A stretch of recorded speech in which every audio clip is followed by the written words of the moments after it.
When you go into a bye week, Yeah. what is your goal to accomplish? Yeah, first of all, to assess what's happened up to that point. So fundamentally, schematically, obviously assessing where our roster is, that's the goal. And then the goal, big picture wise, is to put things together and be able to clean things up, learn from any mistakes or issues that we had in the past, and then be able to, chart the course forward. So that's what we're trying to do, and that's typically what we do on a bye week.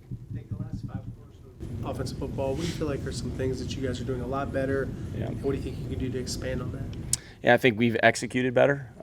We've gone forward more consistently. We haven't beat ourselves nearly as much. We played with better fundamentals. So I think we've given ourselves a chance to, play on time, to be efficient, and to operate the game plan, the way that we, genuinely intended to do so. I mean, it's been 2 weeks. It'll be 2 weeks in a day since Yep. the last time you guys have played. Yep. Is there any feeling of wanting to get things started quickly, knowing that it's been such a long period between games? Sure. I mean, yeah, sure. So, we had practice, obviously. You had one practice over the bye week. We end up coming back. We get together this week. Yeah, you want to get things back to normalcy, and you want to get going. We want to start every game fast, so you want to start practice fast. You want to be efficient. You want to have positive plays, and I don't think that changes, coming off a bye week. Obviously, I think we're all anxious and ready to go out there and actually play some football again. So, it's been a good week so far, and we just got to keep it going. CJ's mentioned as you guys have gotten into the season, Yep. hey, we do this really well, let's do this more. Hey, maybe this isn't working. What kind of goes into that conversation between you and the players? And then ultimately, is it up to you to say, hey, we'll just leave this in this part of the playbook, Sure. we'll focus on this? Yeah, I think, you assess after every game going into it. You got your plan, and then sometimes things get off the beaten path a little bit. You try to stay on course by playing clean football. But like anything else, what we try to do is when you assess what's worked and what hasn't worked maybe as well as you'd like to, you try to find out the why to that, and you dig. And then ultimately it's up to our staff and ultimately myself to be able to, through discussions, obviously with D'Amico too, but being able to go through and see where we can go moving forward and do the things that, we do well and expand those things.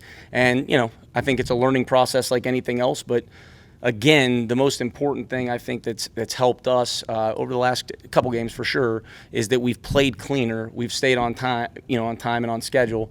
And I think you give yourself a chance to truly execute and utilize your game plan. Kind of to both of those points, when Yeah. you do have an early bye week, and it was as bad as it was early, and then you did see some success, do you just hammer home what you did well, or do you make more wholesale changes than you normally would? No, I don't think we changed the whole process a whole lot. I think each week's its own deal. I think that you look through the first couple games, you look through the last couple games, and I think the biggest thing is just trying to figure out the why if things don't go well, and then why did things happen positively for you, and you go from there. I don't think you overlook it any other way than that, and try to have a clean slate and an open mind to those things, and just be honest with yourselves. And I think we're continuing to build our team. We're continuing to learn who we are through the first month and change of the season, and I think that's just the course. We got to play good football.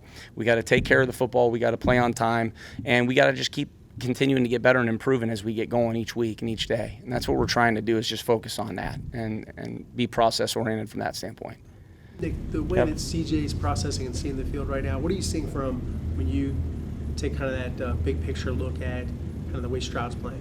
Hey, he has seen the field well. Like, he sees the game the right way. He's into it, and I think he just being able to establish a rhythm, being able to play good and play, not be in long yardage situations like we were, obviously early in the season more than we ever wanted to be. So his approach and process really hasn't changed drastically. He's been consistent and steady. I think we just collectively have to play, consistent football, and that's the best thing we can do to help ourselves, and is getting off on the right start, to your question earlier. But he's been consistent and steady as a person.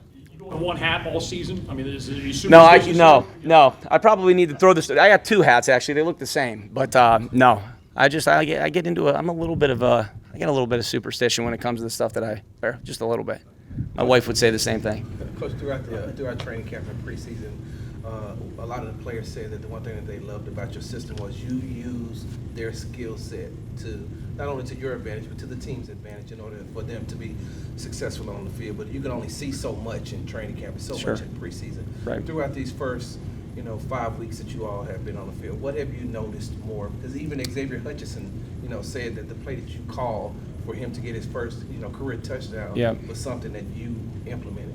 Yeah, I think, you assess everything starting in spring, okay? I think we find out, just by being together and having time on task a little bit more about each other.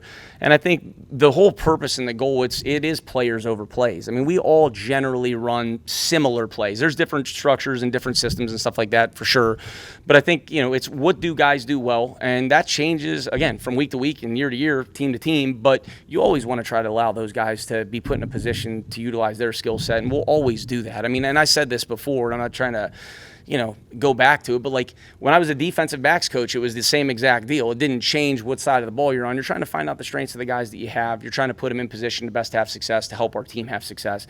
And I think just the more time you have on task, the more opportunities you have to see what maybe little wrinkles guys can do, or what compliments, maybe a receiver can do off of certain routes that he's already been pretty good at, that, can be change-ups, or certain run schemes that maybe a back might have a good feel for, or, and some guys develop into having a better feel for certain things. So I think it's just time on task and being able to have more exposure to those guys. And it's been healthy for us. We just got to keep it moving in that direction. You've faced Seattle the last couple of years. Yep. With the Rams in the overtime game last year. What are the challenges maybe that their defense presents, as well as just the atmosphere as a whole? Yeah, well, they're extremely well coached. Mike does a great job. I think they have a really, really, really good defensive grouping in terms of, at every level, really disruptive. They play with great energy. They're a really talented outfit. And then you talk about the environment. I mean, it's a great environment for football. It's loud. It's a ruckus environment. They get into it. So, for a Monday night game, especially a primetime game, if you love football, I mean, it's going to be an outstanding atmosphere to go play a football game in. And, I mean, it's a great place, and it's a loud environment, and it's a talented team that's very well coached. Got a lot of respect for them. How do you simulate that anyway? A couple of players in the locker room yesterday were saying we're trying to simulate. Yeah. How do you get them prepared for that? You are clean with communication. I got to get the play calls in. We got to get back to the huddle. We got to communicate. We got to break the huddle. We got to play. We got to be efficient with what we're doing. Stay on track in terms of execution, and crank as much noise as you possibly can where it's deafening. Okay, where you got to be able to treat it as game-like as possible, and you go there. But starting fast, doing a good job communicating, and and starting to execute so we can get on track. Those are the biggest things. When it comes to your running backs, is it a game plan situation, decide who gets what opportunities in certain plays? Is it changing in the course of the game? How do you go about figuring out which running back fits better? Yeah, I think it generally speaking, I mean, we've got a lot of confidence in all the guys in there, and we'll roll them in there, and DB does a great job with those guys. There might be some specific things, especially early on, that we might, whether it's trying to make sure we're not getting too lopsided with volume of reps and stuff like that. So you try to balance those things off. That could be a series by series deal. It could be a quarter deal.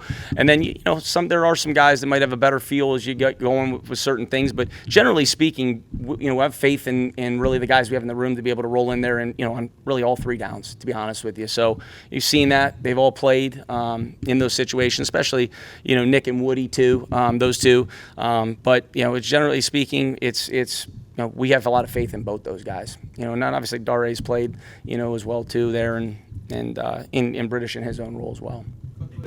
Go ahead.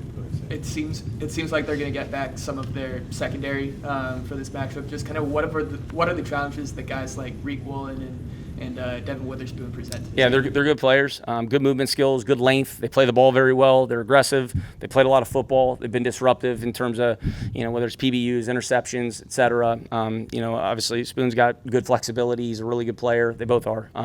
So they're a talented secondary. They're talented on all three levels, really. And so got to play at our best and be at our best when that's required. Last to Jonathan, sorry.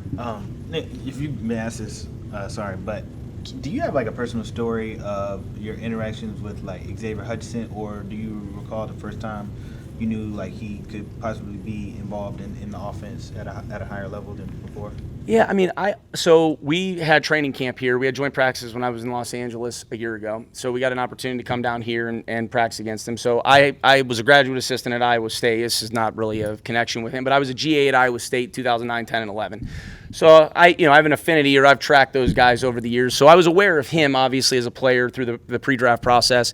And then the first phone call, I ever made to him after I got hired here, he had such great energy about him. He's got such a great energy about him. And then you see him out here working working. He's a tireless worker, and I have an appreciation for that just day in and day out. He hasn't changed, and I appreciate that, and I know we appreciate that. So do I have a specific story? No, but I mean, he's a Cyclone. I have a master's degree from Iowa State, so I was aware of him when I first came here, but the guy works his ass off, and really happy for him. I think he's got a bright future ahead of him. I really do.